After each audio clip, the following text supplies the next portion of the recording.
மாசத்துக்கு முன்பு ஆரப்பாக்கன்னு ஒரு கிராமம், கும்மிடிப்பூண்டி பகுதியில, வடகோடி எல்லையில கும்மிடிப்பூண்டி பகுதியில ஆரப்பாக்கம். அந்த ஆரப்பாக்கத்துல 8 வயசு குழந்தை பள்ளிக்கூடம் போயிட்டு வீட்டுக்கு பாட்டி வீட்டுக்கு போகுது. திருப்பி அந்த பொண்ணை, அந்த குழந்தைய ஒருத்தன் கடத்திட்டு போயிட்டான். கடத்தி போய் பாலியல் வன்கொடுமை செய்து அவனை கண்டுபிடிக்கிறதுக்கு துப்பு இல்ல. போலீஸ்ல வழக்கு கூட பதிவு பண்ணல. பாட்டாளி மக்கள் கட்சி நிர்வாகிகள் அங்க போய் தான் அப்புறம் வழக்கு பதிவு பண்றாங்க.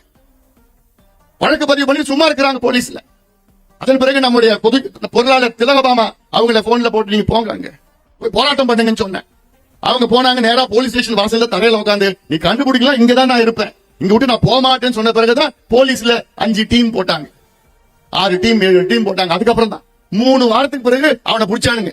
எங்க பிடிச்சானா ஆந்திரா எல்லையில, கும்மிடிப்பூண்டி ஆந்திரா எல்லையில இருக்கு. இந்த பக்கம் கும்மிடிப்பூண்டி, அந்த பக்கம் ஆந்திரா.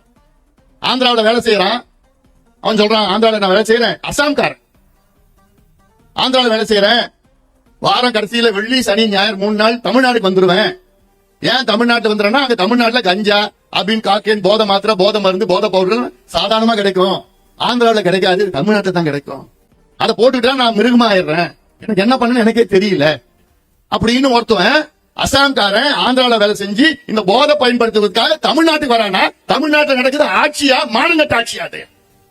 இது தடுக்க நிறுத்த துப்பு இல்லாத ஒரு ஆட்சி.